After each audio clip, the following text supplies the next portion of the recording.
जय हिंद बच्चों, 5 व्हील पे आप सभी का स्वागत है और मैं हूं engineer D K Singh, university topper. आप इलेक्ट्रोस्टैटिक्स का 17th नंबर लेक्चर तक स्टडी कर चुके हैं। इससे पिछले वाले लेक्चर में हम लोगों ने torque on electric dipole inside uniform electric field पढ़ा था और अभी ये 18th नंबर लेक्चर होगा जिसमें आप torque on electric dipole inside a non uniform electric field की स्टडी करेंगे और उस पर बेस्ड कुछ न्यूमेरिकल भी देखेंगे हम लोग। तो मैं ये बोलूँगा कि जो भी बच्चे नया ज्वाइन कर रहे हैं उनको ये सिलेबस थोड़ी बहुत जो है परेशान कर सकती है कुछ समय के लिए। तो आप आगे की स्टडी करने से पहले पीछे के लेक्चर को जो है रिव्यू करके अगर देख लेते हैं तो आपके लिए जो है पढ़ाई बहुत आसान हो जाएगी। या वैसे बच्चे जो कंटिन्यूअस जो है स्टडी करते आ रहे हैं उनके लिए तो ये पढ़ाई बहुत ही आसान होने वाली है। और आज की टॉपिक्स जो है कंपटीशन के लिए जैसे नीट है या जेई है उसमें जो क्वेश्चन पूछे जाते हैं उसके लिए बहुत महत्वपूर्ण है। हालांकि सीबीएसई या स्टेट बोर्ड के भी एग्जाम में इससे रिलेटेड क्वेश्चन पूछे जाते हैं। एनसीईआरटी भी जो कई क्वेश्चन इससे रिलेटेड रखी हुई है अपने किताबों में। तो के लिए जो ये टॉपिक्स आपके लिए बहुत बेहतरीन होगा और आप इसे जो है बहुत ईमानदारी से जो है काफ़ी जो है कंसंट्रेशन के साथ स्टडी करेंगे और अपनी स्टडी के जो है लेवल को धीरे धीरे आगे बढ़ाते चलेंगे। और जो बच्चे कंटिन्यूअस स्टडी नहीं कर पा रहे हैं, लाइव क्लास जो है अगर नहीं कर पा रहे हैं तो मैं उनसे बोलूँगा कि आप जो है लाइव क्लास के बाद भी यूट्यूब पे सारी वीडियो पड़ी हुई है, आप उसको जो है जब समय मिलता है उसी हिसाब से जो है बार बार रिवीजन करते रहें। अगर आप बार बार रिवीजन करेंगे तो फिर पढ़ाई बहुत आसान होगी और यदि आप बार बार रिवीजन नहीं करते हैं तो पढ़ाई थोड़ी टफ लगने लगेगी। और यदि पढ़ाई शुरू में ही टफ लगने लगे तो इंटरेस्ट समाप्त हो जाएगा और यदि पढ़ाई से इंटरेस्ट समाप्त हुआ तो धीरे धीरे जो है आप पढ़ाई से क्विट कर जाएंगे। तो इसलिए बाबू मेरे, आप पढ़ाई में रिवीजन को आगे बढ़ने से ज़्यादा ज़रूरत है कि आप कंटिन्यूअस रिवीजन को जो है बरकरार रखें। तो मैं टॉपिक्स में आगे बढ़ने से पहले आपसे कहूँगा कि काबिलियत तो इंसान में है इतनी कि जन्नत को झुका दे और एक बार पहचान ले जो अपनी काबिलियत को वो संसार को भी हिला दे। तो मुझे विश्वास है कि आप भी उन आम इंसानों में से एक हैं जिसके अंदर जो एक छुपी हुई काबिलियत की अपार भंडार है। बस बाबू आपको अपने काबिलियत को पहचानना है, अपनी एनर्जी को पहचानना है और उस एनर्जी को, उस काबिलियत को सूटेबल डायरेक्शन में लगा देना है। जिस दिन आप ऐसा करने लगेंगे उस दिन से जो है आप धीरे धीरे धीरे धीरे जो है पूरी दुनिया पे जो है यानी अपनी जो है वर्चस्व को, अपनी नाम को, अपनी यश को, अपनी कृति को जो है फैला सकते हैं। तो मुझे विश्वास है कि आप भी आम से खास बनने की तैयारी में है और आम से खास बनने के लिए जो है आपको 5 व्हील से जुड़ना चाहिए। और यदि आप 5 व्हील से जुड़ते हैं, कंटिन्यूअस स्टडी करते हैं तो ज़रूर आप आम से खास बन पाएंगे। तो ठीक है मेरे लाल लालियों, चलो हम लोग अपने टॉपिक्स पर चलते हैं। हमारी टॉपिक्स है आज के torque on electric dipole inside a non uniform electric field. तो आइए देखते हैं, ये टॉपिक्स आपके सामने है। कह रहा कि torque on electric dipole inside a non uniform electric field, यानी इलेक्ट्रिक फील्ड बाबू मेरे अगर यूनिफॉर्म नहीं है, समरूप नहीं है और उसके अंदर अगर हम लोग किसी डाइपोल को रख देते हैं तो उस डाइपोल पे टॉर्क का वैल्यू कितना होगा, यही आपको फाइंड करना है, इसी का मान ज्ञात करना है। तो चलिए हम देखते हैं। कह सपोज लो बाबू मेरे, कह कि let A B is an electric dipole of dipole moment P equal to कितना बाबू, Q into 12, P equal to Q into 12। कह रहा कि is placed inside a non uniform electric field at an angle theta, यानी first time में जो है हम लोग इसको थीटा एंगल पर रखे हुए हैं एज सोन इन फिगर। आप देख लो मेरे बाबू, सपोज करो ये A है और ये B है, ये मिड पॉइंट को हम लोग O कंसिडर कर लेते हैं और मान लो मेरे राजा कि ये जो A है इस पर माइनस Q चार्ज है और जो B है इस पर प्लस Q चार्ज है, और ये आपको एक इलेक्ट्रिक फील्ड दिख रही है। आप देखोगे कि electric field intensive force appliance जो है इसके इधर जो बीच की दूरी है इसमें और इधर जो बीच की दूरी है इसमें डिफरेंस है। धीरे धीरे फोर्स अप्लायंस के बीच की दूरी बढ़ रही है, मींस इधर इलेक्ट्रिक फील्ड इंटेंसिटी स्ट्रांग होगा। जैसे जैसे आगे बढ़ेंगे इलेक्ट्रिक फील्ड का वैल्यू जो है बदलते जा रहा है, घटते जा रहा है। यानी लेफ्ट टू राइट अगर तुम जाओ तो electric field intensity decreasing condition में है, यानी इलेक्ट्रिक फील्ड इंटेंसिटी का अमाउंट जो है डिक्रीज कर रहा है, वैल्यू जो है घट रही है। तो इस तरीके से इससे पहले हम लोगों ने पढ़ा था कि बिल्कुल सारे फोर्स अप्लायंस बिल्कुल यूनिफॉर्म थे, यानी यूनिफॉर्म इलेक्ट्रिक फील्ड के अंदर डाइपोल को रखते थे। तो उसके लिए टर्क का फॉर्मूला हम लोगों ने निकाला था PE sin थीटा या P क्रॉस E करके निकाला था। उसमें हम लोग ये निकाले थे कि 0 डिग्री पर जो है स्टेबल इक्विलिब्रियम में होता है, 180 डिग्री पर भी इक्विलिब्रियम में होता है बट अनस्टेबल इक्विलिब्रियम में होता है, और 90 डिग्री पर मैक्सिमम टर्क लगता है। बट अगर ये बात कह दे कि जब इलेक्ट्रिक फील्ड इंटेंसिटी जो है वेरिएबल हो, यूनिफॉर्म नहीं हो, और तब आप किसी डाइपोल को उसके अंदर रखोगे तो इस पे टर्क का वैल्यू बताना है और आपको फोर्स का वैल्यू बताना है। ये कंपटीशन के पर्पस से बहुत बेहतरीन टॉपिक्स है। इसमें मुख्य रूप से पूछा जाता है कि आप बताओ कि इस पर नेट फोर्स कितना लगेगा, इस पर टर्क कितना लगेगा। नेट फोर्स और टर्क से रिलेटेड क्वेश्चन दिए जा सकते हैं। तो चलो बच्चों हम लोग देखते हैं कि अगर पॉइंट A पर जो है माइनस Q चार्ज है, तुम सोच लो बाबू मेरे, तुम ध्यान देना कि ये जो पॉइंट A है, ये पॉइंट A के जो कंडीशन है, मान लो ये इस कंडीशन में है और पॉइंट B जो है इस कंडीशन में है, तो पॉइंट A पर जो इलेक्ट्रिक फील्ड है इसको हम लोग E1 कंसीडर कर लेते हैं। इलेक्ट्रिक फील्ड का डायरेक्शन तो इधर ही होगा, इलेक्ट्रिक फील्ड का डायरेक्शन तो आपको दिख रहा है कि ये लेफ्ट टू राइट है, और बट यहाँ इलेक्ट्रिक फील्ड के डायरेक्शन मैग्नीट्यूड को हम लोग E1 कंसीडर कर लेते हैं। और जो पॉइंट B है, देखो आप जैसे जैसे आगे बढ़ रहा है इलेक्ट्रिक फील्ड घट रहा है, तो पॉइंट B पर जो इलेक्ट्रिक फील्ड का डायरेक्शन मैग्नीट्यूड है उसको बाबू मेरे हम लोग E2 कंसीडर कर लेते हैं। इसको E2 मान लिए हैं। आपको ये भी पता है कि जो डाइपोल के लेंथ होता है दोनों पोल के बीच का, ये हाफ डिस्टेंस को हम लोग L कंसीडर करते हैं, और इधर भी हाफ डिस्टेंस को L कंसीडर करते हैं। हाफ डिस्टेंस को अगर हम लोग L लेते हैं, ये पूरी डिस्टेंस 2L होती है। मान लो बच्चों ये जो डाइपोल है किसी इंस्टेंट टाइम में ये जो है इलेक्ट्रिक फील्ड से जो है थीटा एंगल पर है, ये थीटा एंगल फॉर्म कर रहा है इलेक्ट्रिक फील्ड के साथ, ये इलेक्ट्रिक फील्ड के साथ जो है थीटा एंगल फॉर्म कर रहा है। कितना एंगल फॉर्म कर रहा है? थीटा। अब चलो अगर ये एंगल थीटा है मेरे राजा तो ये भी थीटा होगा, मेरे लाल लालियों ये भी थीटा होगा। और यदि ये थीटा है और ये थीटा है और ये भी थीटा है, तो फिर तुम चलो सपोज करो कि हमको इस पॉइंट पर फोर्स की बात करना है। अगर Q1 यानी पॉइंट B पर जो चार्ज है प्लस Q चार्ज, इस पर फोर्स की मैं बात करूं तो देखो यहाँ इलेक्ट्रिक फील्ड इधर है, तो पॉजिटिव चार्ज पर जो फोर्स लगेगा उसको मैं F2 मान लूँ। तो तुमको तो पता है पॉजिटिव चार्ज पर फोर्स जो होता है इलेक्ट्रिक फील्ड के डायरेक्शन में लगता है, पॉजिटिव चार्ज पर जो फोर्स होता है इलेक्ट्रिक फील्ड के डायरेक्शन में लगता है। तो इलेक्ट्रिक फील्ड के डायरेक्शन में कितना फोर्स लगेगा, यहाँ जो भी फोर्स लगेगा उसको हम लोग F2 मान लें। तो F2 का वैल्यू हो जाएगा मेरे बाबू Q into E2, Q into E2 हो जाएगा। और निगेटिव चार्ज पर जो फोर्स लगता है मेरे राजा, निगेटिव चार्ज पर जो फोर्स लगता है वो तो अपोजिट डायरेक्शन में लगता है इलेक्ट्रिक फील्ड के, तो इसको Q इंटू E1 ले लो, Q इंटू E1 ले लो। देखो पॉजिटिव चार्ज पर जो फोर्स लगा उसको F2 हमने मान लिया, तो ये प्लस Q इंटू E2 हो जाएगा। और निगेटिव चार्ज पर जो फोर्स है ये तुम्हारा माइनस Q इंटू E1 हो जाएगा, ये इलेक्ट्रिक फील्ड के अपोजिट डायरेक्शन में होगा।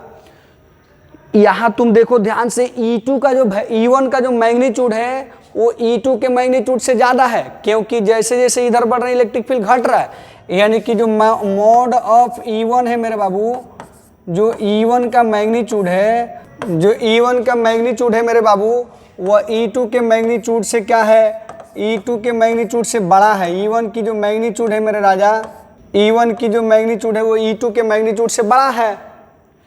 तो अब बताओ तुम ढूंढो कि अगर E1 की मैग्नीट्यूड E2 के मैग्नीट्यूड बड़ा है और दोनों चार्ज पर दोनों पोल पे चार्ज बराबर है तो क्या ये फोर्स बराबर होगा? बिल्कुल नहीं। तुम जाहिर सी बात है कि फोर्स F1 का जो वैल्यू होगा ये Q इंटू E1 हो जाएगा, F1 का जो वैल्यू होगा ये Q इंटू E1 हो जाएगा, और F2 का जो वैल्यू होगा बाबू मेरे ये Q इंटू E2 हो जाएगा। और Q इंटू E1 और Q इंटू E2 जो है तुम देख लो, देयरफॉर तुम कह सकते हो मेरे बाबू कि F1 जो होगा ये ग्रेटर देन होगा किससे? F2 से। F1 जो होगा वो ग्रेटर देन हो जाएगा F2 से। F1 का जो वैल्यू होगा वो F2 से बड़ा हो जाएगा। तो बताओ आप नेट फोर्स आपको बताना है, therefore net force on dipole, therefore net force on dipole, net force on dipole आपको बताना है कि डाइपोल पर नेट फोर्स कितना होगा। डाइपोल पर अगर नेट फोर्स की बात की जाए बाबू मेरे, अगर उसको हम लोग एफ नेट मान लेते हैं तो ये वेक्टर फॉर्म में हो जाएगा F1 प्लस F2। F1 का वैल्यू आपने लिया है माइनस Q इंटू E1 और F2 का वैल्यू लिया आपने minus Q plus Q into E2। ढूंढो मेरे राजा। अब बताओ इसमें से तुम Q कॉमन भी ले लेते हो तो ये हो जाए कितना? E2 माइनस E1 हो जाएगा। Q कॉमन भी ले लेते हो तो ये हो जाएगा E2 minus E1। E2 minus E1 यानी एफ नेट की जो वैल्यू होगी मेरे बाबू, एफ नेट की जो वैल्यू होगी इतना हो जाएगी। तुम याद रखोगे। अगर तुम सोचो कि ये डिस्टेंस बहुत छोटा हो जाए, इसके डाइपोल के बीच की डिस्टेंस बहुत छोटा हो जाए, तो तुम इसको जो है ध्यान देना, सपोज करो ये जो डिस्टेंस है यानी दोनों पॉइंट के बीच की ये जो डिस्टेंस है बाबू मेरे अगर बहुत छोटा हो जाता है, इस डिस्टेंस को तुम कुछ समय के लिए डेल्टा एक्स मान लो, कुछ समय के लिए डेल्टा एक्स मान लो, और जो वेरिएशन ऑफ इंटेंसिटी है उसको डेल्टा ई मान लिया जाए, तो हम लोग इसको और कितना लिख सकते हैं? ढूंढो। ये क्यू को क्यू ही रहने दो और इसको तुम लिख सकते हो कितना? डेल्टा ई, डेल्टा ई यानी ये हो जाएगा तुम्हारा एफ नेट इक्वल टू कितना लिख सकते हो? क्यू इंटू डेल्टा ई, मतलब change in electric field, Q into change in electric field. तो तुम ये भी कंसीडर कर सकते हो और ये भी कंसीडर कर सकते हो। ये तुम इसको नोट कर लो थोड़ा सा। इससे पहले वाले फिगर में तुम पहले इसको स्क्रीनशॉट ले लो, स्क्रीनशॉट ले लो, इसको स्क्रीनशॉट ले लो। चलो फिर देखते हैं। और एफ नेट का वैल्यू हो गया F1 plus F2। F1 plus F2 की अगर बात करें तो माइनस, तुम समझो E1 और E2 बराबर नहीं है, और E1 E2 बराबर नहीं है क्योंकि इलेक्ट्रिक फील्ड यूनिफॉर्म नहीं है, और जब ये यूनिफॉर्म नहीं है तो फिर इतना में से इतना जीरो नहीं होगा, that means F net zero नहीं होगा। यानी यहाँ एफ नेट जो होगा बाबू मेरे, F net is not equal to zero होगा। क्यों? क्योंकि डेल्टा ई जीरो नहीं है, एफ नेट जीरो नहीं होगा मेरे राजा। तो एफ नेट जीरो नहीं होगा। आप एक और बात जान लो, थोड़ा सा और आगे बढ़ते हैं। स्क्रीनशॉट ले लिया तो तुम इस पे बारीकी से ध्यान देना। कह रहा है कि इस पॉइंट पर जो फोर्स लगा Q इंटू E2, मान लो मेरे बाबू अगर हम इस पॉइंट के जो पोजीशन वेक्टर को R1 मान लेते हैं, इस पॉइंट के पोजीशन वेक्टर को R1 मान लेते हैं, तो तू बताना, देखो इस मिड पॉइंट को अगर हम लोग एक्सिस कंसीडर करें, मिड पॉइंट को अगर एक्सिस कंसीडर करें तो यहाँ से इस डिस्टेंस को R1 मान लेते हैं। तुम इस लाइन को एक्स एक्सिस कंसीडर कर लो, और इस डॉट डॉट लाइन को अगर तुम कुछ समय के लिए वाई एक्सिस कंसीडर कर लो।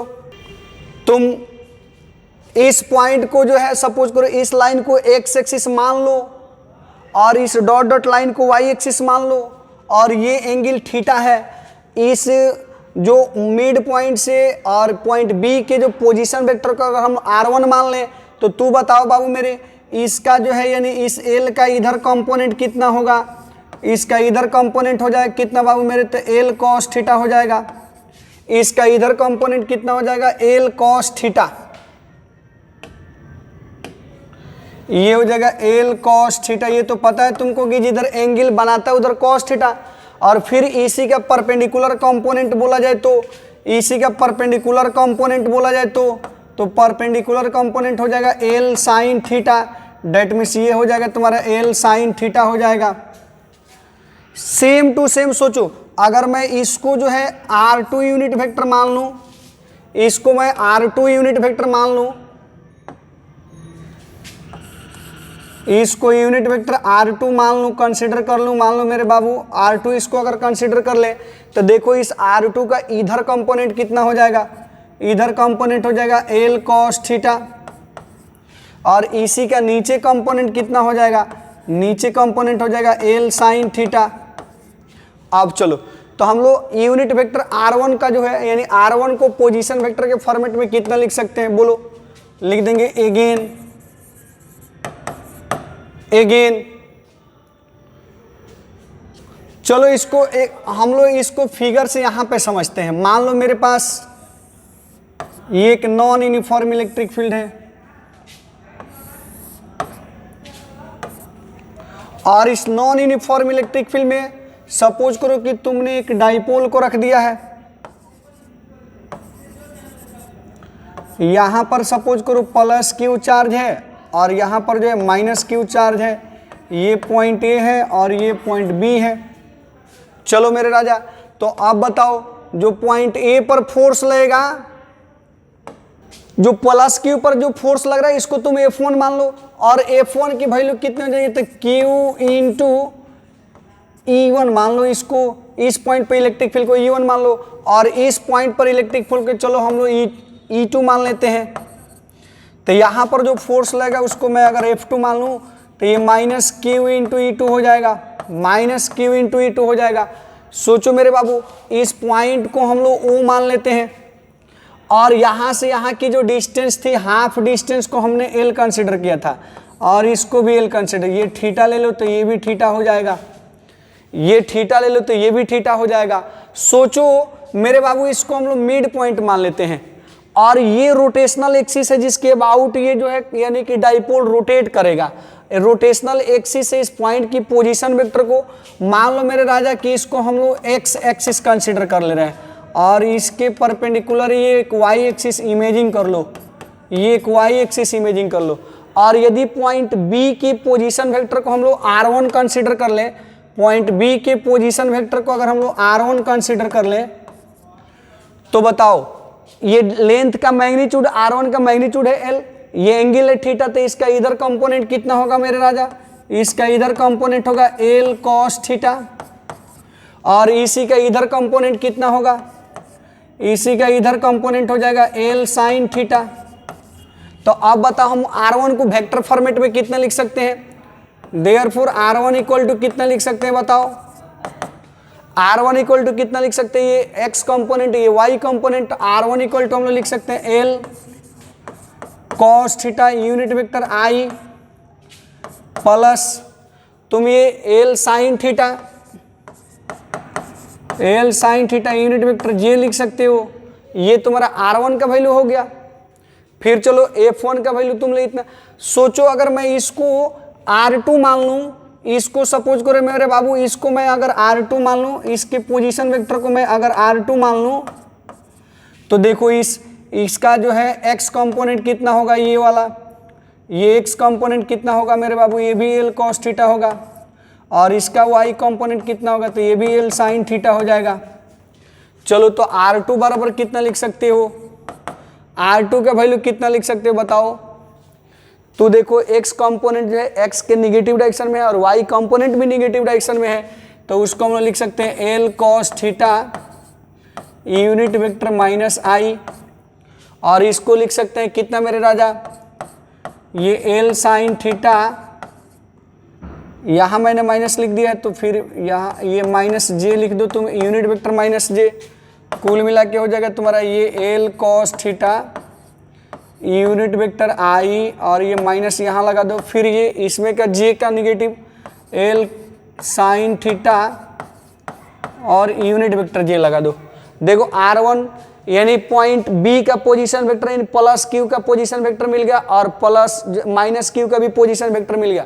तो चलो प्लस Q पर जो टर्क लगेगा अगर उस टर्क को, इस पर जो टर्क लगेगा उस टर्क को हम T1 मान लें और इसको T2 मान लें, यानी टर्क 2 और टर्क 1 ले लें, तो टर्क 1 एक वेक्टर क्वांटिटी है और इसकी वैल्यू होती है कितना तुम्हारा बताओ, तो पोजीशन वेक्टर इनटू फोर्स का cross product, position vector into force का क्रॉस प्रोडक्ट, यानी इस हाफ पार्ट पर जो है, यानी कि पॉजिटिव चार्ज के थ्रू पर जो लगने वाला टर्क है उसकी तो डायरेक्शन तुम देख रहे हो क्लॉकवाइज होगा, बट इसकी जो वैल्यू कितनी दी जाएगी, तो R क्रॉस F से दी जाएगी। R1 का वैल्यू ढूंढो, R1 की वैल्यू ढूंढो मेरे बाबू, L cos theta unit vector I plus L sine theta unit vector J, और F1 का वैल्यू कितना है, Q इंटू E1, ये Q इंटू E1, और E1 का डायरेक्शन तुम जानते हो कि ये एक्स एक्सिस के डायरेक्शन में है, एक्स के पॉजिटिव डायरेक्शन में है। तो चलो ये तो तुम जानते हो क्रॉस प्रोडक्ट के कंडीशन में, क्रॉस प्रोडक्ट के कंडीशन में I क्रॉस I 0 होता है, सेम यूनिट वेक्टर का क्रॉस प्रोडक्ट 0 होता है। और J क्रॉस I की अगर बात करो तो J क्रॉस I की अगर बात करो तो J क्रॉस I जो है K होता है, J क्रॉस I जो होता है बाबू मेरे वो माइनस K हो जाता है। ये देखो, ये I लेते हैं, ये J लेते हैं और ये K लेते हैं, J क्रॉस I करें तो माइनस K और I क्रॉस J कहें तो प्लस K। तो सबसे पहले I में I से मल्टीप्लाई करोगे तो 0। चलो नेक्स्ट ये देखो QE, तो ये हो जाएगा Q into E1 into L into sine theta, और J क्रॉस I की बात करें तो K हो जाएगा विथ निगेटिव साइन, मैंने निगेटिव शुरू में ही भर दिया है, तो ये माइनस हो जाएगा कितना तुम्हारा बताओ, Q into L into E1 into sine theta, E1 into sine theta, Q into L into E1 into sine theta. तो ये तुम्हारा वैल्यू हो गया किसका बाबू मेरे, और डायरेक्शन हो गया कितना, अलोंग Z एक्सिस। चलो तो टर्क 1 का वैल्यू इतना मिल गया, तुम इसका थोड़ा स्क्रीनशॉट ले लो मेरे बाबू, इसको स्क्रीनशॉट ले लो। टर्क का general formula position vector into force का क्रॉस प्रोडक्ट लिया जाता है। फिर चलो टर्क 2 की अगर बात करें तो क्या होगा, इसका स्क्रीनशॉट ले लो, इसका स्क्रीनशॉट ले लो, और टर्क 2 की अगर बात करें तो क्या होगा, चलो लिख देंगे अगेन। अगर सेकेंड चार्ज यानी माइनस के ऊपर लगने वाले टर्क की बात किया जाए तो ये हो जाएगा तुम्हारा कितना, ये R2 इंटू F2 का क्रॉस प्रोडक्ट हो जाएगा। R2 का वैल्यू तुमने लिखा था कितना, minus L cos theta unit vector I minus L sine theta unit vector J, फिर क्रॉस लिखा था। ये F2 का वैल्यू कितना था बाबू मेरे, तो ये Q इंटू E2, और इसका डायरेक्शन एक्स एक्सिस के अपोजिट में था तो माइनस यहाँ I लगा देते हैं, माइनस I लगा देते हैं। चलो मेरे राजा आगे बढ़ो, फिर से देखो I क्रॉस I का वैल्यू 0 हो जाएगा, और फिर देखो ये माइनस और माइनस प्लस, और फिर J में I से मल्टीप्लाई करोगे तो माइनस K हो जाएगा। तो J में I से multiply L sine theta Q into E2 minus minus plus, और J में I से मल्टीप्लाई करो तो माइनस K, यानी कुल मिला के हो जाएगा Q into L into E2 into sine theta और unit vector K with negative sine, यानी टर्क 2 का भी वैल्यू जो है इतना ही आ गया। चलो ये भी जो है जेड के निगेटिव डायरेक्शन में है, वो भी जेड के निगेटिव डायरेक्शन में, तो तुम इसका स्क्रीनशॉट ले लो मेरे बाबू, स्क्रीनशॉट ले लो। Therefore net torque on given electric dipole is, तो नेट टर्क कितना हो जाएगा मेरे बाबू, टर्क 1 प्लस टर्क 2। तो फर्स्ट आपने देखा टर्क 1 का वैल्यू कितना आया था, ये Q into L into E1 into sine theta, unit vector minus K आया था। फिर सेकेंड भी देखो तुम, तो सेकेंड का भी वैल्यू वैसे ही आ गया, Q into L into E2 into sine theta और यूनिट वेक्टर माइनस के, दोनों सेम डायरेक्शन में है। तो देखो इसमें क्यू एल और साइन थीटा कॉमन है मेरे बाबू, पहले इतना नोट कर लो, इतना स्क्रीनशॉट ले लो। देखो Q L sine theta common है, तुम इसमें से देख लो। तो नेट टॉर्क कितना लिख सकते हो, Q into L into sine theta, और फिर तुम इसमें से देख लो E1 प्लस E2 और यूनिट वेक्टर के माइनस के तो रहने ही दो। देख लो ऐसा करते हैं मेरे बाबू, इसमें ना 2 से मल्टीप्लाई कर देते हैं, Q into 2L into sine theta, और इसमें 2 से डिवाइड कर देते हैं, E1 प्लस E2 बाई 2 और ये माइनस के। देखो E1 प्लस E2 बाई 2 बोले तो ये लगभग इलेक्ट्रिक फील्ड की एवरेज वैल्यू हो जाएगी, और तुम इसको ढूंढो। ये देखो Q इंटू 2L बोले तो ये P हो जाता है, और फिर ये देखो ये कितना हो जाएगा, E1 plus E2 by 2 into sine theta और यूनिट वेक्टर माइनस के। तो जो गिवन फिगर है उसके हिसाब से नेट टॉर्क का जनरल फार्मूला इतना हो जाएगा, inside a non uniform electric field. इसको आप इक्वेशन 3 ले लो, इसको आप इक्वेशन 3 ले लो। Inside non uniform electric field की बात करें तो इसका वैल्यू हो जाए कितना, P(E1 plus E2 by 2 sine theta minus के। नोट कर लो मेरे राजा, नोट कर लो जल्दी से, इसको स्क्रीनशॉट ले लो। नॉन यूनिफॉर्म इलेक्ट्रिक फील्ड के अंदर टॉर्क का जनरल फार्मूला देखो, टॉर्क 1 टॉर्क 2 सब अलग अलग मैंने निकाल दिया, फिर उसका जनरल वैल्यू भी निकाल दिया है। तुम इसको जल्दी से नोट कर लो, स्क्रीनशॉट ले लो। चलो इसको थोड़ा सा ध्यान देना, मैं इसको थोड़ा सा क्लीन करता हूं, देखना।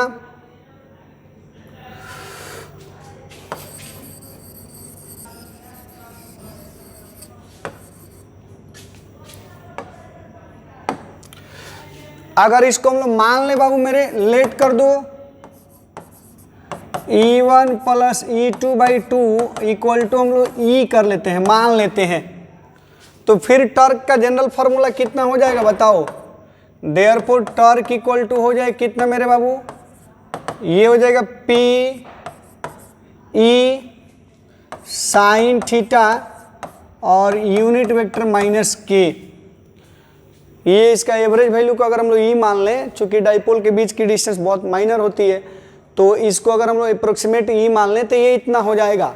या इसी को और तुम क्या कर सकते हो भाई मेरे, तो torque net torque equal to कितना लिख सकते हो, तो P क्रॉस E लिख सकते हो, P क्रॉस E लिख सकते हो।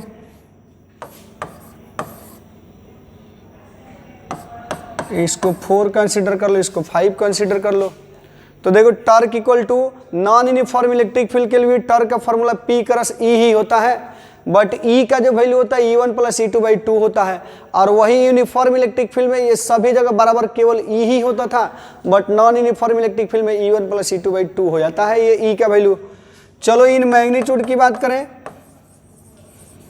इन मैग्नीट्यूड की बात करें तो इसमें भी मैग्नीट्यूड वही हो जाएगा, टॉर्क का वैल्यू। नेट टॉर्क कितना हो जाएगा बाबू मेरे, तो P E साइन थीटा ही रहेगा, P E साइन थीटा, इस कंडीशन में भी P E साइन थीटा ही रहेगा। नेट टॉर्क की वैल्यू बोले तो नॉन यूनिफॉर्म इलेक्ट्रिक फील्ड में नेट टॉर्क का वैल्यू भी P E साइन थीटा ही रहेगा। तो सुनो फिर से, नॉन यूनिफॉर्म इलेक्ट्रिक फील्ड की अगर बात करें तो उसमें जो डाइपोल होता है उस पर नेट फोर्स कभी भी जीरो नहीं होता है। तो नेट फोर्स जीरो नहीं होता है, तो नेट फोर्स का वैल्यू कितना होता है भाई मेरे, तो नेट फोर्स का वैल्यू हमने निकाला था कि Q इंटू E2, यानी कि जो बड़ी वाली F1 माइनस F2 या F2 माइनस F1 दोनों के जो डिफरेंस हो वही नेट फोर्स हो जाएगी। E1 E2 बराबर नहीं होता है। चलो तो थोड़ा सा हम लोग फिर से बात करते हैं इस पर, नेट फोर्स पर फिर से आ जाओ तुम। देखो हमने यानी कि F1 का वैल्यू Q इंटू E1 और इसका वैल्यू जो Q इंटू E2 लिया था ये इतना हो जाएगा। अब हम लोग बात करते हैं बाबू, सुनो, नेट फोर्स की बात करें बाबू मेरे, तो देखो हमने फिगर ऐसे बनाया था,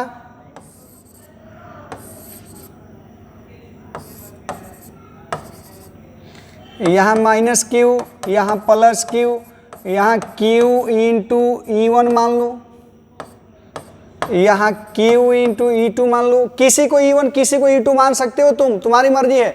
इसको 1 मान लो तो इसको 2, या इसको 1 मान लो तो इसको 2, ठीक है। तो नेट फोर्स कितना होगा रहा था बाबू मेरे, नेट फोर्स की वैल्यू कितनी हो रही थी, तो नेट फोर्स तुम देख सकते हो Q into E1 minus Q into E2 हो जाएगी। अगर तुम Q कॉमन ले लो तो ये E1 माइनस E2 हो जाएगी, E1 माइनस E2 हो जाएगी। यानी तुम देखो यहाँ पे Q को Q ही रहने दो, इसको तुम डेल्टा E मान सकते हो, यानी चेंज इन इलेक्ट्रिक फील्ड मान सकते हो। एफ नेट की वैल्यू, एफ नेट को जो चेंज इन इलेक्ट्रिक फील्ड ले सकते हो। अभी तुमने निकाला, सोचो मेरे बाबू, अगर इसके बीच की डिस्टेंस को हम लो, इसके बीच की डिस्टेंस को डेल्टा x मान लेते हैं, तो तुम तो जानते हो डाइपोल मोमेंट कितना होता है, किसी एक चार्ज का मैग्नीट्यूड, किसी एक चार्ज का मैग्नीट्यूड और दोनों के बीच की डिस्टेंस। तो Q इक्वल टू कितना लिख सकते हो, P बाई डेल्टा एक्स लिख सकते हो। तो चलो इसको हम लोग कितना भर सकते हैं बताओ, Q के जगह पर भर देंगे P by delta x into delta E, P by delta x into delta E. बताओ P by delta x into delta E. तो इसी बात को हम लोग ऐसे भी तो लिख सकते हैं, इसी बात को हम लोग ऐसे भी तो लिख सकते हैं, एफ नेट इक्वल टू कितना बताओ, तो P into delta E by delta x. Delta x बोले तो change in distance, change in distance, कितने डिस्टेंस में चेंजिंग हो रही है। तो ये तुम्हारा जो है नेट फोर्स के लिए एक बेहतरीन फार्मूला हो जाएगा। नेट फोर्स के लिए एक बहुत खूबसूरत फार्मूला आ गया बाबू मेरे। अब चलो इसी को तुम लिख सकते हो for a small distance, small distance के लिए एफ नेट कितना लिख सकते हो मेरे राजा, तो P into d E by d x लिख सकते हो, P into d E by d x लिख सकते हो। तो याद रखोगे फोर्स के लिए dipole moment into rate of change of electric field with respect to distance. यानी जो फोर्स होता है, जो फोर्स होता है, फोर्स की वैल्यू कितनी होती है, तो dipole moment into rate of change of, देखो फोर्स इक्वल टू हो जाएगा dipole moment into rate of change of electric field, rate of change of electric field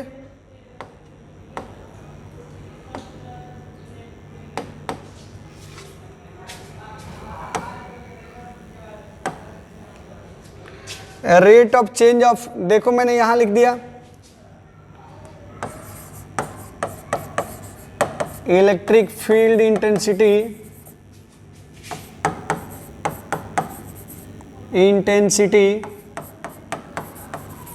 with respect to distance,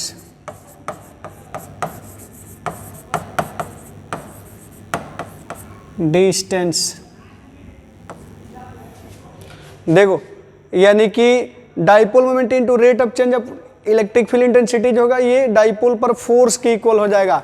चूंकि D का value 0 नहीं होता है इसलिए net force 0 नहीं होता है ना। लिख सकते हो तुम यहाँ, इसको स्क्रीनशॉट ले लो मेरे बाबू, इसको स्क्रीनशॉट ले लो एक बार। Since DE is not equal to 0, therefore DF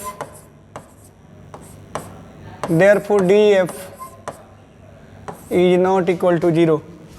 DE is not equal to 0, therefore net force जो होगा बाबू मेरे, देखो डाइपोल मोमेंट तो 0 होगा ही नहीं, किसी गिवन डाइपोल के लिए मोमेंट तो फिक्स होती है और डिस्टेंस भी कुछ ना कुछ है ही, तो और इलेक्ट्रिक फील्ड में जो चेंजिंग है वो भी 0 नहीं है।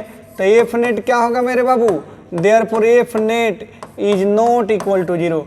यानी कभी भी नॉन यूनिफॉर्म इलेक्ट्रिक फील्ड में फोर्स का वैल्यू 0 नहीं होगा। तुम फोर्स का ये फॉर्मूला याद रख लो, कितना होगा, नेट फोर्स का फॉर्मूला याद रखो, P into change in electric field rate of change of electric field with respect to distance याद रखोगे। नेट, फिर से मैं बोल दूं, नॉन यूनिफॉर्म इलेक्ट्रिक फील्ड के कंडीशन में डाइपोल पर नेट फोर्स जीरो नहीं होता है। और टर्क का भी फॉर्मूला तुमने देखा, टर्क का जो वैल्यू है अगर किसी एंगल पर इसको रखते हैं तो टर्क का भी वैल्यू जीरो नहीं होता है। तो इस सिचुएशन में देखो जो डाइपोल होता है, जो डाइपोल है मेरे बाबू, ये ऐसे रोटेट भी करेगा, ऐसे रोटेट भी करेगा, और जो स्ट्रॉन्ग फोर्स है उधर ट्रांसलेट भी करेगा। तो जो डाइपोल है ये रोटेट भी करता है और ट्रांसलेट भी करता है, यानी जो स्ट्रॉन्ग फोर्स है उसके दिशा में भागते चला जाता है। तो इस फोर्स के अगर डायरेक्शन की बात की जाए, डायरेक्शन ऑफ फोर्स की बात की जाए, डायरेक्शन ऑफ फोर्स की बात की जाए, तो ये फोर्स जो होता है उस डायरेक्शन में होता है जिधर फील्ड इंक्रीज करती है। तो जो डायरेक्शन ऑफ फोर्स होता है ये इंक्रीजिंग जो है इलेक्ट्रिक फील्ड के डायरेक्शन में होता है। यानी इलेक्ट्रिक फील्ड जिधर इंक्रीज करती है, यानी जिस डायरेक्शन में इलेक्ट्रिक फील्ड बढ़ती है, फोर्स का डायरेक्शन उधर ही होता है। जैसे तत्काल इधर इलेक्ट्रिक फील्ड बड़ा है तो नेट फोर्स इधर ज़्यादा होगा, और यदि इधर इलेक्ट्रिक फील्ड बड़ा होता तो नेट फोर्स इधर ज़्यादा होता है ना बाबू मेरे। तो फोर्स का मैग्नीट्यूड इतना होगा और डायरेक्शन इंक्रीजिंग इलेक्ट्रिक फील्ड के डायरेक्शन में होगा। रहा बात टर्क की बात करें अगर, तो अगर टर्क की बात करें तो तुम टर्क का ये जनरल फार्मूला याद रखोगे। टर्क के लिए ये भी फार्मूला P sin थीटा से ही चल जाएगा, या अगर तुम स्पेशल कंडीशन में याद रखोगे तो ये याद रख सकते हो P × E1 + E2/2 sin theta, और इसका डायरेक्शन फिगर के हिसाब से इतना हो जाएगा। अब चलो हम लोग इसमें जो है अलग कंडीशन लेते हैं। मान लो इसको केस 2 कर लो तुम। अगर डाइपोल जो है मान लो इलेक्ट्रिक फील्ड के बिल्कुल जो है एलोंग रख दिया गया है, मान लो बाबू मेरे ये है A, ये है B, ये है -Q, ये है +Q, ये है इलेक्ट्रिक फील्ड। इलेक्ट्रिक फील्ड में जो है यहाँ पर इलेक्ट्रिक फील्ड सपोज करो कि तुमने माना था E1, और यहाँ पर इलेक्ट्रिक फील्ड तुमने माना था E2। देखो इलेक्ट्रिक फील्ड तो इसी डायरेक्शन में, इस पॉइंट पर E2 माना था, इस पॉइंट पर E1 माना था। इलेक्ट्रिक फील्ड वैरी कर रही है मेरे राजा। तो देखो इस पॉइंट पर इलेक्ट्रिक फील्ड E1 ले लिए हैं, तो निगेटिव चार्ज पर जो फोर्स लगता है वो -Q × E2 हो जाएगा, -Q × E2 हो जाएगा। और पॉजिटिव पर जो फोर्स लगता है ये +Q × E1 हो जाएगा। यानी F1 की बात करें तो Q × E1, और F2 की बात करें तो -Q × E2। ये देखो फोर्स जो है और इस फोर्स में डिफरेंस है, तो नेट फोर्स कितना हो जाएगा फिर से बताओ। नेट फोर्स कितना हो जाएगा बाबू मेरे, तो तुम देखो -Q × E2 +Q × E1।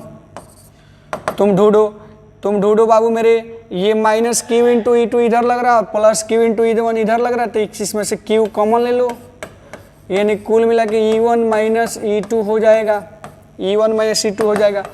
फिर से तुम Q कॉमन ले लो, इसको तुम डेल्टा E लिख दो, और दोनों पोल के बीच की डिस्टेंस को या तो तुम 12 मानते हो, इसको डेल्टा x ले लो, या dx ले लेते थे, इसको dx। तो हम लोग इसको क्या लिख सकते हैं बाबू मेरे, ये F नेट तो F नेट ही रहने दो, F नेट को F नेट ही रहने दो। एगेन डाइपोल मोमेंट कितना होता था, किसी एक चार्ज का मैग्नीट्यूड और दोनों के बीच की डिस्टेंस, किसी एक चार्ज का मैग्नीट्यूड दोनों के बीच की डिस्टेंस। तो फिर बताओ मैग्नीट्यूड ऑफ चार्ज की अगर बात करें तो कितना हो जाएगा, P/dx हो जाएगा। चार्ज स्केलर क्वांटिटी, इसको वेक्टर फॉर्म में नहीं लिखते, चार्ज का वैल्यू कितना हो जाएगा, P/dx हो जाएगा।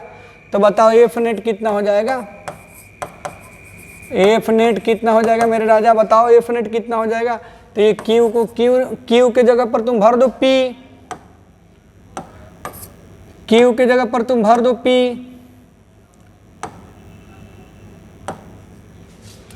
Q का वैल्यू तुम कितना भर दोगे, P/dx, और डी को डी ही रहने दो, यानी कुल मिला के F नेट कितना हो गया मेरे बाबू, तो P/dx।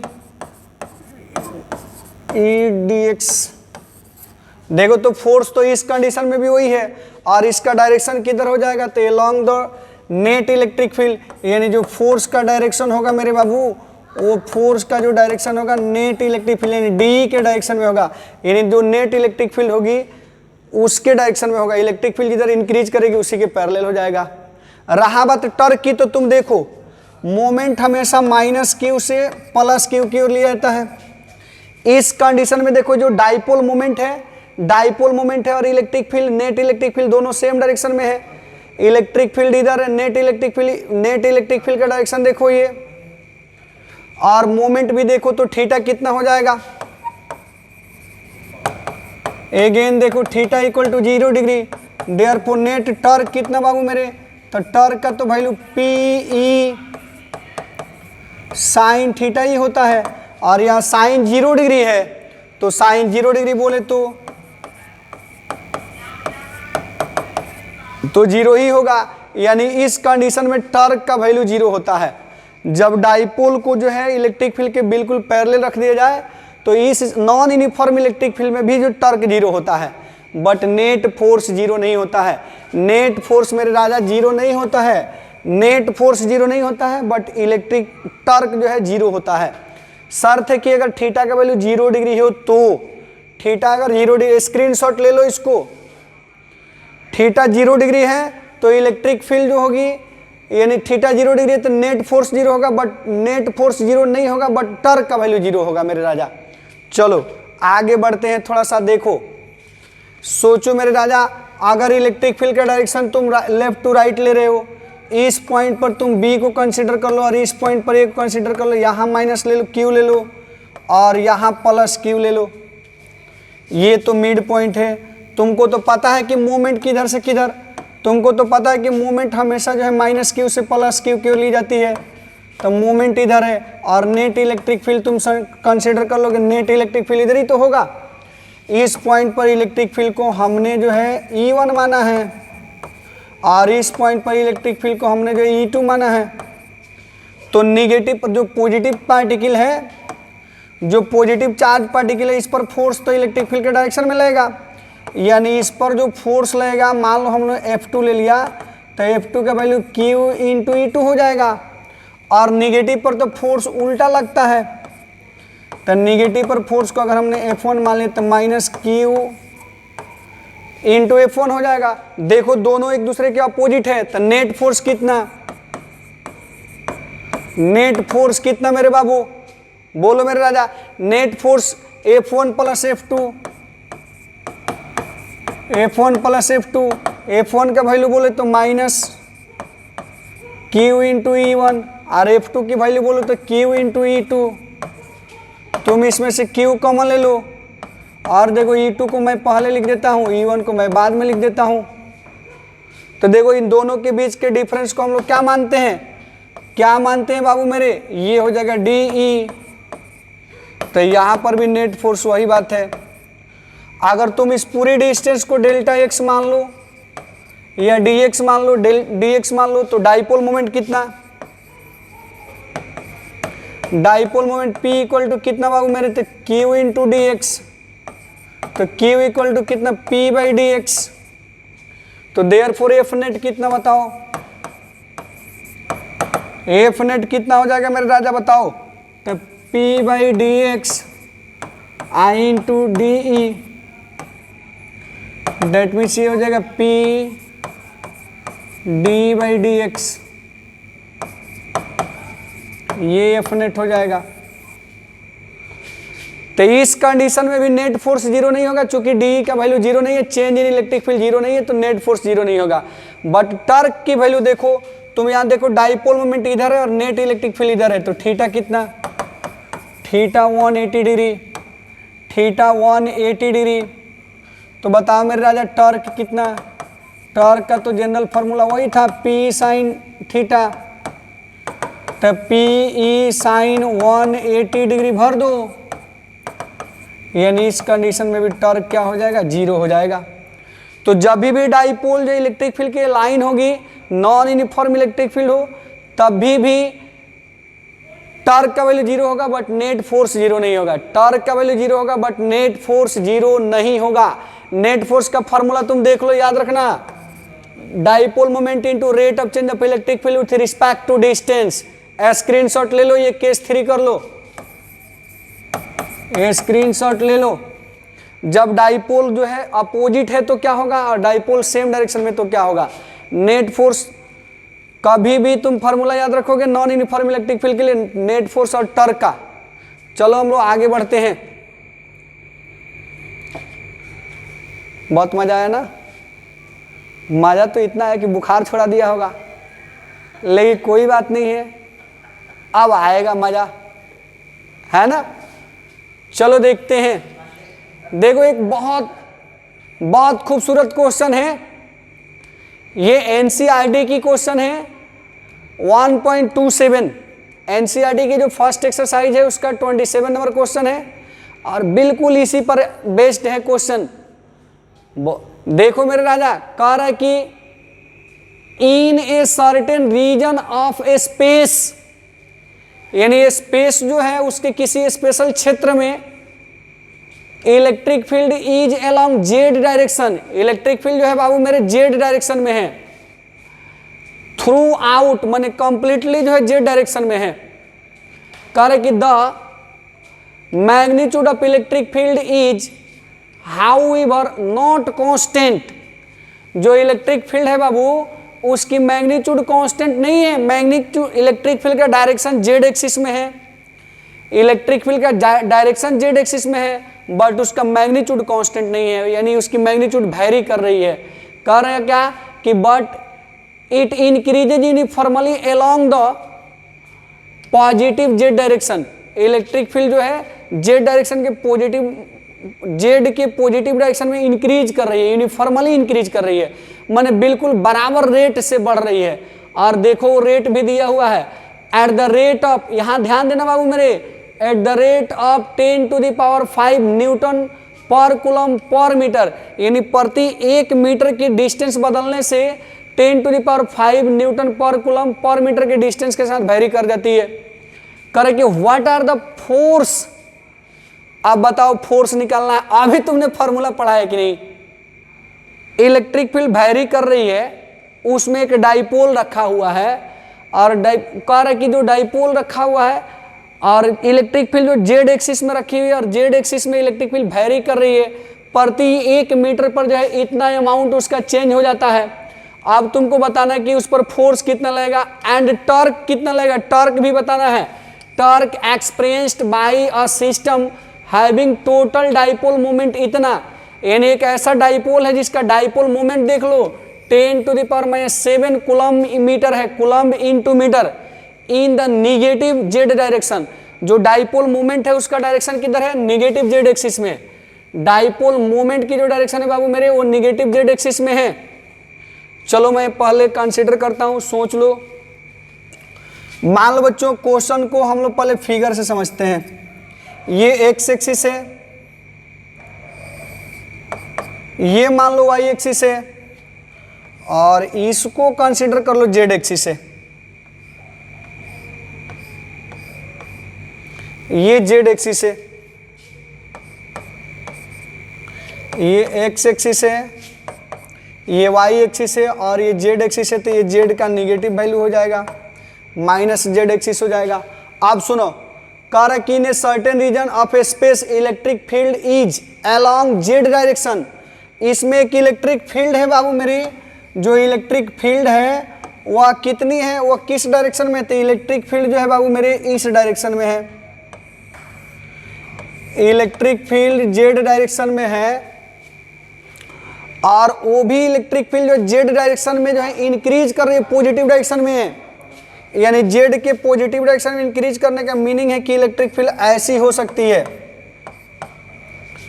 इलेक्ट्रिक फील्ड जो है इस तरीके से जेड के पॉजिटिव डायरेक्शन में वेरी कर रही है, बदल रही है। जैसे जैसे ऊपर जा रहा है इलेक्ट्रिक फील्ड का मैग्नीट्यूड बढ़ रहा है, समझे? और किस रेट से बदल रहा है बाबू मेरे? तो देखो मान लो यहाँ डिस्टेंस को dz मान लेते तो तुम्हारा दिया हुआ है dE/dz। dz मतलब डिस्टेंस, जेड एक्सिस में डिस्टेंस के साथ इलेक्ट्रिक फील्ड जो है देखो इस रेट से वेरी कर रहा है, 10⁵ न्यूटन पर कूलम पर मीटर, प्रति 1 मीटर के डिस्टेंस के साथ जो है इलेक्ट्रिक फील्ड वेरी कर रहा है 10⁵ न्यूटन पर कूलम पर मीटर से। फिर चलो कर व्हाट आर द फोर्स, तुमको फोर्स बताना है कि फोर्स का वैल्यू कितना होगा। यानी बाबू मेरे आपको नेट फोर्स बताना है और नेट टॉर्क भी बताना है, नेट टॉर्क भी बताना है। कह रहा क्या, experience by A system having a total dipole moment कितना, डाइपोल मोमेंट इसमें कितना दिया सोच लो। डाइपोल मोमेंट P का वैल्यू दिया देखो 10⁻⁻7 कूलम्ब मीटर। द डायरेक्शन मतलब the negative direction of Z axis. देखो जो डाइपोल है negative direction of Z axis का मीनिंग है बाबू मेरे, इसका मीनिंग है कि इधर -q चार्ज है और इधर +q चार्ज है, तो मूवमेंट का डायरेक्शन हमेशा -q से +q की ओर होगा। यानी मूवमेंट का डायरेक्शन जेड के निगेटिव डायरेक्शन में, देखो मूवमेंट का डायरेक्शन जेड के निगेटिव डायरेक्शन में है और इलेक्ट्रिक फील्ड का डायरेक्शन जेड के पॉजिटिव डायरेक्शन में है। अब आपको इस पर फोर्स बताना है। सोचो तुमको d/dz मिल गया, P भी मिल गया और F निकाल देना है, टर्क निकाल देना है। तो चलो मेरे राजा बताओ, अभी तुम बनाए थे एफ नेट का फॉर्मूला कितना निकाले थे बताओ। एफ नेट का फॉर्मूला कितना था, P इंटू DE/dx लिखो या dz लिखो, चेंज इन डिस्टेंस ही तो लिखना है। DE/dx लिखो या dz लिखो। तो चलो ये बताओ, ये P का वैल्यू कितना दिया है, P का वैल्यू दिया 10⁻⁷ कूलम्ब इंटू मीटर और DE/dz डायरेक्ट दे दिया है, देख लो 10⁻⁵ कितना, 10⁵ न्यूटन पर कूलम्ब पर मीटर। तो ये ढूंढो, कूलम्ब पर मीटर से कूलम्ब पर मीटर कट गया। आइए 10⁻⁵ से 10⁻⁻7 से 10⁻+5 कैलकुलेट करोगे तो ये 10⁻2 हो जाएगा और यूनिट कितना बच गया है, न्यूटन हो जाएगा। और यही मेरे राजा एफ नेट का वैल्यू हो गया, यही एफ नेट का वैल्यू हो गया। ढूंढ लो, सॉल्व कर लो। देखो कितना आसान क्वेश्चन है, मजा आ रहा है कि नहीं।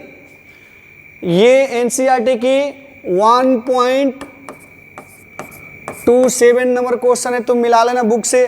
कह रहा है कि देख लो कि फोर्स का वैल्यू इतना मिल गया, जल्दी से स्क्रीनशॉट ले लो, इसका टॉर्क भी निकालना है।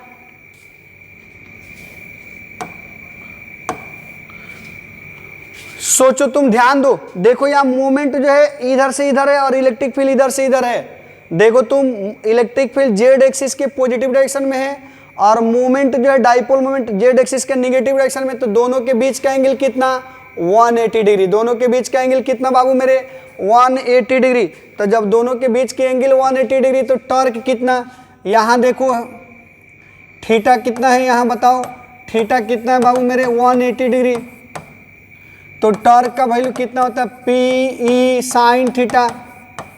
नेट टॉर्क कितना, P साइन थीटा। तो PE साइन कितना भरोगे मेरे राजा, साइन 180 डिग्री भरोगे तो थीटा कितना, ये कितना जगह टॉर्क बताओ। नेट टॉर्क का वैल्यू 0 हो जाएगा। तो फोर्स का वैल्यू आ गया तुम्हारा 10⁻2 न्यूटन और टॉर्क का वैल्यू कितना आ गया, 0। टॉर्क का वैल्यू कितना आ गया, 0। चलो जल्दी से इसको नोट कर लो, जल्दी से इसको नोट कर लो। अब देखो कितने बेहतरीन खूबसूरत क्वेश्चन तुम्हारे सामने आ गया, अब मजा आएगा। चलो जल्दी से क्वेश्चन को देखो, क्वेश्चन के देखो और कमेंट करके आंसर दो मेरे बाबू। क्वेश्चन को देखो और कमेंट करके आंसर दो। कह रहा है क्या कि डाइपोल मोमेंट इज, बताओ डाइपोल मोमेंट क्या होता है। डाइपोल मोमेंट इज स्केलर होता है या वेक्टर होता है, या स्केलर और वेक्टर दोनों होता है, या नॉन ऑफ दीज। चुन के बताओ, जल्दी से कमेंट करके बताओ। Dipole moment, electric dipole moment क्या होता है। इलेक्ट्रिक डाइपोल मोमेंट वेक्टर है कि स्केलर है कि बोथ है कि नॉन ऑफ दीज। बहुत अच्छा, बहुत अच्छा मेरे बाबू, बहुत अच्छा, मजा आ गया। डाइपोल मोमेंट जो है, बहुत सारा स्केलर लिख रहा है जी। डाइपोल मोमेंट एक वेक्टर क्वांटिटी है, याद करो, याद करो मेरे राजा। ये -q, ये +q। तो डाइपोल मोमेंट हमेशा हम लोग -q से +q की ओर लेते थे। डाइपोल मोमेंट हमेशा -q से +q की ओर लेते थे। और मोमेंट का वैल्यू कितना लेते थे बाबू मेरे, q × 2l, जहाँ 2l जो है दोनों पोल के बीच की दूरी है, यानी डिस्प्लेसमेंट है। तो डाइपोल मोमेंट एक वेक्टर क्वांटिटी है। डाइपोल मोमेंट क्या है, एक वेक्टर क्वांटिटी है। चलो जल्दी से नोट कर लो। फिर देखो अगला क्वेश्चन आ गया तुम्हारे सामने। अगला क्वेश्चन देखो, कह रहे कि dimension of electric dipole moment. चलो जल्दी से खुद से सॉल्व करके बताओ, इलेक्ट्रिक डाइपोल मोमेंट का डायमेंशन कितना होता है। इलेक्ट्रिक डाइपोल मोमेंट का डायमेंशन बताना है तुमको, कितना होगा। इलेक्ट्रिक डाइपोल मोमेंट का डायमेंशन बताना है मेरे राजा। चलो ए बी सी डी, जो तुमको सही लगे उसके हिसाब से कमेंट करो, जो तुमको सही लगे उसके हिसाब से कमेंट करो। बहुत अच्छा मेरे लाल लालियों, मजा आ गया तो सबका कमेंट देख करके। चलो मैं फिर से बता दूं, P बराबर होता है Q इंटू 12 और Q का डायमेंशन होता है AT और 12 का बोले तो L, 12 का बोले तो L। तो तू चाहोगे तो इसको या तो AT लिख दो या कहीं अगर M एब्सेंट है तो MLTA भी लिख सकते हो, चलेगा। MLT के टर्म में लिखते हैं तो तुम ढूंढो इसमें, देखो ऑप्शन नंबर बी जो है, ऑप्शन नंबर बी को मिलाओ। M 0 है मीन्स M एब्सेंट है, किसी भी टर्म का पावर 0 मीन्स एब्सेंट है, तो हमारे लिए बी जो है बेस्ट आंसर होगी, हमारे लिए बी जो है बेस्ट आंसर होगी मेरे राजा, बी सबसे सुपर आंसर होगा। चलो आगे बढ़ते हैं, नेक्स्ट क्वेश्चन को देखते हैं। देखो तुम्हारे स्क्रीन पर नेक्स्ट क्वेश्चन कह रहा है कि net force on an electric dipole inside a uniform electric field. बताओ किसी यूनिफॉर्म इलेक्ट्रिक फील्ड के अंडर में अगर किसी डाइपोल को रखेंगे तो नेट फोर्स बताना है। ये तो मैं नहीं बताऊंगा, ये तो तुम बताओगे। कह रहा है कि net force on an electric dipole inside a uniform electric field is, यानी जब भी किसी डाइपोल को, किसी भी इलेक्ट्रिक डाइपोल को, मान लो ये कोई यूनिफॉर्म इलेक्ट्रिक फील्ड है और इस यूनिफॉर्म इलेक्ट्रिक फील्ड में हम लोग किसी डाइपोल को रख देते हैं, किसी इलेक्ट्रिक डाइपोल को रख देते हैं, किसी भी एंगल पर रख दो, ये मान लो प्लस क्यू और ये मान लो माइनस क्यू, तो इस पर फोर्स लगता है क्यू इंटू ई, ये इलेक्ट्रिक फील्ड, और माइनस वाले पे फोर्स लगता है माइनस क्यू इंटू ई। अब तुमको बताना है कि नेट फोर्स कितना होगा। किसी भी इलेक्ट्रिक डाइपोल को यूनिफॉर्म इलेक्ट्रिक फील्ड में रख दिया जाए तो नेट फोर्स कितना होगा, तुम लोग जल्दी से जल्दी कमेंट करके बताओ। चलो मजा आ गया, तुम लोगों ने तो लाइन लगा दिया 0 का, बहुत अच्छा, क्या बात है। चलो बहुत अच्छा मेरे लाल लालियों, फिर से देख लो, मैं इसको एक बार अरेंज कर देता हूँ। नेट फोर्स कितना, तो प्लस क्यू इंटू ई और फिर माइनस क्यू इंटू ई, ये दोनों बिल्कुल सेम है यूनिफॉर्म इलेक्ट्रिक फील्ड के कंडीशन में। तो यूनिफॉर्म इलेक्ट्रिक फील्ड के कंडीशन में हमेशा नेट फोर्स 0 होता है, हमेशा नेट फोर्स 0 होता है। तो मेरे बाबू यहाँ ऑप्शन नंबर फर्स्ट करा कि along the direction of electric field intensity, यानी net force electric field intensity के डायरेक्शन। अब नेट फोर्स होगा ही नहीं तो डायरेक्शन और अपोजिट क्या, ये कह रहा है कि opposite to the direction of electric field intensity, ये कह रहा है perpendicular to the direction of electric field intensity, और ये कह रहा है 0। बट सभी मेरे बच्चों ने 0 को सिलेक्ट किया है। बहुत अच्छी बात है मेरे राजा, बहुत अच्छी बात है, नेट इलेक्ट्रिक फील्ड 0 हो जाएगी। चलो हम लोग बढ़ते हैं, इसको स्क्रीनशॉट लेना है, क्वेश्चन को तो लेते जाओ। ये सभी जो बहुत वीआईपी क्वेश्चन है, अगर इस टर्म से रिलेटेड क्वेश्चन कहीं भी तुमसे पूछे जाएंगे ना, तो इसके सिवा बाहर कोई क्वेश्चन नहीं पूछा जाएगा। तुम इन क्वेश्चन को तैयार कर लो और तुम जो टारगेट रखते हो, चाहे वो नीट हो या जेई हो या एनडीए हो या एयरफोर्स हो, नेवी हो, रेलवे हो, जो भी एग्जाम तुम देने जाओगे, अगर इलेक्ट्रिक डाइपोल से रिलेटेड क्वेश्चन पूछी जाएगी और टर्क उसमें अगर कॉन्सेप्ट होगा, तो इस सब के क्वेश्चन के अलावा दूसरा कोई क्वेश्चन नहीं पूछा जाएगा। क्योंकि मैंने इन सारी कॉम्पिटिटिव एग्जामों को जो ध्यान में रखते हुए इसको थ्योरी को और प्लस न्यूमेरिकल को तैयार किया है। मेरे बाबू अगर इतना कॉन्सेप्ट समझते हो, कहीं तुमको दिक्कत होने वाला नहीं है। बस तुम मेरे पे विश्वास रखो और टू दी पॉइंट बार बार पढ़ते जाओ। जैसे ही रियल कॉन्सेप्ट तुम्हारे दिमाग में आएगा, फिर क्वेश्चन का तो तुम लाइन लगा दोगे, कोई भी क्वेश्चन नहीं होगा जो तुमसे छूटे।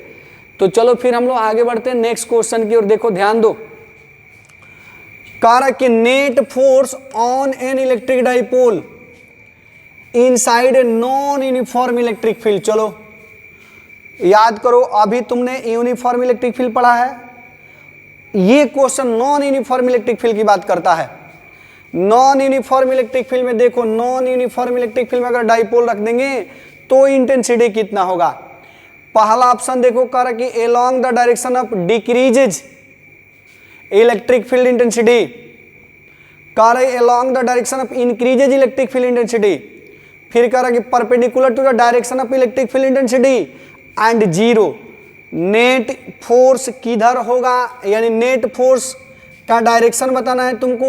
नेट फोर्स जो होगा कब, जब नॉन यूनिफॉर्म इलेक्ट्रिक फील्ड हो। इलेक्ट्रिक फील्ड अगर नॉन यूनिफॉर्म है तो नेट फोर्स किधर होगा। मान लो हमने एक डाइपोल यहाँ रख दिया, एक डाइपोल ऐसे रख दिया, यहाँ पर मेरे राजा माइनस क्यू चार्ज है और यहाँ पे प्लस क्यू चार्ज है, तो इस पर फोर्स लगेगा क्यू इंटू ई1, या तो इसको ई1 ले लो, तो इस पर फोर्स लगेगा Q into minus Q into E2. और तुम देखो ई2 बड़ा है ई1 से, चूंकि यहाँ जो है फोर्स अप्लाई पास पास में यहाँ दूरी बढ़ गई है, तो ई2 बड़ा है ई1 से। तो जो नेट फोर्स होगा, नेट फोर्स जो होगा मेरे राजा किधर होगा, तो देखो ये माइनस ई2 आप प्लस क्यू इंटू ई1, तो क्यू कॉमन ले लो, ये ई2 निगेटिव में है, ई1 पॉजिटिव में है, तो तुम बोलो जो भी माइनस प्लस से मतलब नहीं है। देखो ये माइनस वाला बड़ा है, तो इसका मतलब जो नेट फोर्स होगा माइनस वाले के डायरेक्शन में हो जाएगा। अगर ये फोर्स 10 न्यूटन है, ये 8 न्यूटन है, तो भी तो नेट फोर्स माइनस 2 न्यूटन के डायरेक्शन में ही होगा ना। तो नेट फोर्स हमेशा उस डायरेक्शन में होगा जिस डायरेक्शन में इलेक्ट्रिक फील्ड इंक्रीज कर रही होगी। तो देखो हम जैसे जैसे पीछे जाएंगे इलेक्ट्रिक फील्ड बढ़ेगी तो नेट फोर्स भी बढ़ते चला जाएगा, जैसे जैसे आगे जाएंगे इलेक्ट्रिक फील्ड घटेगी तो नेट फोर्स का वैल्यू घटते चला जाएगा। तो तुम ढूंढो कह रहे कि along the direction of increases electric field intensity, net force जो होता है नॉन यूनिफॉर्म इलेक्ट्रिक फील्ड में किधर होता है मेरे बाबू, तो जिधर इलेक्ट्रिक फील्ड का मैग्नीट्यूड बढ़ते चला जाता है नेट फोर्स का डायरेक्शन उसी डायरेक्शन में होता है, रिजल्टेंट फोर्स उसी डायरेक्शन में होता है। तो फिर हम आगे बढ़ें, तुम कंसेप्ट क्लियर कर लिए हो, चलो हम लोग आगे बढ़ते हैं। नेक्स्ट देखो बहुत इजी क्वेश्चन है। Dibai is the unit of, बताओ डिवाई किसका यूनिट है। अरे मैं डुबाई नहीं बोल रहा हूँ, डिवाई बोल रहा हूँ। तो बताओ डिवाई किसका यूनिट होगा मेरे राजा, बताओ डिवाई किसका यूनिट होगा। तुम ऑप्शन देख लो, इसमें कह रहा इलेक्ट्रिक फील्ड इंटेंसिटी का यूनिट है, इलेक्ट्रिक फोर्स का यूनिट है, फिर कह रहा कि इलेक्ट्रिक डाइपोल मोमेंट का यूनिट है, और इनमें से कोई सही नहीं है। तो तू बताओ किसका यूनिट है। सभी बच्चों का कमेंट आना शुरू हो गया है। तुम्हारी कमेंट जो होती है ना, दिल को जो है एकदम कह लो कि सुकून पहुंचाती है। जो तुम्हारी कमेंट होती है ना मेरे राजा, दिल को जो खुश कर देती है। जो बच्चे रेगुलर पढ़ रहे हैं, अच्छे जो है यानी कि आंसर देते हैं, बहुत अच्छा। डिवाई मेरे बाबू ये इलेक्ट्रिक डाइपोल मोमेंट की यूनिट है, और वो भी कैसी यूनिट है, तो सीजीएस यूनिट है। CGS unit of electric dipole moment, CGS unit of electric dipole moment, इसी को हम लोग बोलते हैं डिवाई, है ना बच्चों। तो डिवाई इलेक्ट्रिक डाइपोल मोमेंट की सीजीएस यूनिट होती है, इलेक्ट्रिक डाइपोल मोमेंट की सीजीएस यूनिट होती है डिवाई। नेक्स्ट क्वेश्चन को हम लोग देखते हैं मेरे राजा। देखो तो बहुत खूबसूरत क्वेश्चन है तुम्हारे सामने, देखो पढ़ो, खुद से पढ़ो उसको, क्वेश्चन को भी स्क्रीनशॉट ले लिया करो।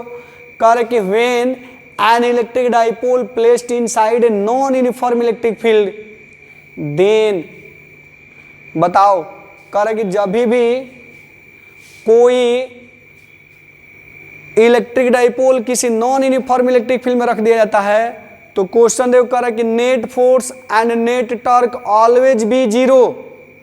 क्या ऐसा बात है?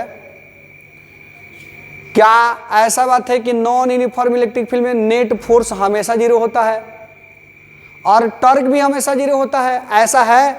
बोलो। कह रहा कि ऑलवेज बी जीरो माने हमेशा जीरो होगा। कह रहा नेक्स्ट देखो, कह रहा कि net force and net torque may not be zero. Net force और नेट टॉर्क जो है कह रहा कि मे नॉट बी जीरो, यह जीरो जो है हो भी सकता है और नहीं भी हो सकता है। ये कह रहा कि net force always be zero but torque not be zero, यानी जो नेट फोर्स है वो हमेशा जीरो होगा लेकिन टॉर्क जो है जीरो कभी नहीं होगा, यानी कि टॉर्क जो है जीरो नहीं होगा। और ये कह रहा कि net force may not be zero but torque always be zero. सोच लो, ये कह रहा कि net force may not be zero, net force कभी भी जीरो, नेट फोर्स जीरो नहीं हो सकता है, बट टॉर्क जो है हमेशा जीरो होता है, ऐसा कोई कंडीशन है? तुम सोच लो। हमने तो पढ़ा है कि नॉन यूनिफॉर्म इलेक्ट्रिक फील्ड में फोर्स जीरो नहीं होता है। टॉर्क जीरो हो भी सकता है, कब? या तो 0 डिग्री पर हो या 180 पर हो, और नहीं भी हो सकता है। तो अब तुम सोचो, बट फोर्स कभी भी जीरो नहीं होगा। तो कह रहा कि net force and net torque में नॉट बी जीरो, यानी टॉर्क जो है कभी कभी जीरो हो सकता है और कभी कभी जीरो नहीं भी हो सकता है मेरे राजा। सबसे बेस्ट मेरे को लग रहा है बाबू मेरे कि नेट फोर्स जो है और टॉर्क में नॉट बी जीरो, यानी कि ये जीरो हो भी सकते हैं। टॉर्क जो है कभी कभी जीरो हो सकता है, बट ये कह रहा है कि net force always be zero but torque not be zero. Net force and net torque always be zero. ये कह रहा है नेट फोर्स में not be zero but torque always be zero. ये ज्यादा बेटर है मेरे बाबू। कारण net force and net torque इस net force and net torque में नॉट बी जीरो। ये हो सकता है कि नेट फोर्स और नेट टॉर्क ये दोनों जो है कुछ ना कुछ हो, ये हो भी सकता है कि ये जीरो नहीं हो। तो इन जो ऑप्शन दिए गए हैं इनमें से बेस्ट ऑप्शन जो है आपका ये नेट फोर्स और नेट टॉर्क में नॉट बी जीरो है, सही है। कभी भी नेट फोर्स तो जीरो होगा ही नहीं, टॉर्क जीरो हो भी सकता नहीं भी हो सकता है, यानी कि चांस है कि हो भी सकता है और चांस है कि नहीं भी हो सकता है। तो इन सारे आंसर में बी नंबर बेस्ट आंसर है। चलो तो शायद आज की क्लास को हम लोग यहीं पे समाप्त करते हैं और अगला टॉपिक जो होगा आपका work done due to rotating dipole inside uniform electric field होगा। यानी किसी इलेक्ट्रिक फील्ड में अगर डाइपोल को रख के रोटेट करेंगे तो उसकी पोटेंशियल एनर्जी कितनी होगी, उसमें वर्क डन कितना होगा, उससे रिलेटेड बातें आएंगी। और आप जो है विश्वास है कि उस टॉपिक्स को थोड़ा सा प्रिपेयर कर देंगे, किसी किसी किताब से भी पढ़ के बैठेंगे। फिर हम लोग मिलते हैं अगले लेक्चर में। और मुझे विश्वास है कि ये जो चैप्टर है थोड़ी सी एडवांस है लेकिन बहुत बेहतरीन भी है, बहुत खूबसूरत भी है। आप अगर कंटिन्यूअस स्टडी कर रहे हो तो आपको टफ नहीं लगेगा, और टफ तो होता ही नहीं है। जब भी बातें थोड़ी सी लोड लेने लगे ना तो आप जो है उसको 1 से 2 बार देख लो, मज़ा आ जाएगा। 1 से 2 बार देख लो उसको, 1-2 बार लिख दो कॉपी पे, रिवीजन करते रहो, रिवीजन करते रहो। पढ़ाई इसी तरह होती है। दुनिया का हर वो विद्वान जो पढ़ाई करता है उसको फर्स्ट टाइम सारी चीज़ें थोड़ी सी नई लगती है और लगती है, लेकिन जैसे जैसे रिवीजन करता है धीरे धीरे जो है वह व्यक्ति उसी पेपर का विद्वान हो जाता है, ज्ञाता हो जाता है। और आपके लिए भी वही कंडीशन है। पढ़ाई किसी के लिए जो है कोई स्पेशल तरीके से नहीं होती है। जो मेहनत करता है, जो लगे रहता है, जिसमें कंटिन्यूटी होती है, डेली का वर्क डेली करता है, वही सक्सेस होता है। और आप में से भी वही व्यक्ति सक्सेस होगा जो डेली का काम डेली करेगा, रूटीन बना के सूटेबल डायरेक्शन में करेगा। तो मुझे विश्वास है कि आप जो है मेरी भावनाओं को समझ रहे होंगे। और 5 व्हील जो है आपके लिए बहुत सारी जो है व्यवस्थाएं धीरे धीरे लाने वाला है। तो आप 5 व्हील से हमेशा दिल से जुड़े रहें और प्रयास करें कि मैक्सिमम लोगों तक जो है 5 व्हील पहुँचे। इसके लिए आपको जो करना हो करें। मैं आपके लिए जो करना है मैं कर रहा हूँ। तो हम लोग लेते हैं विदा। जय हिंद।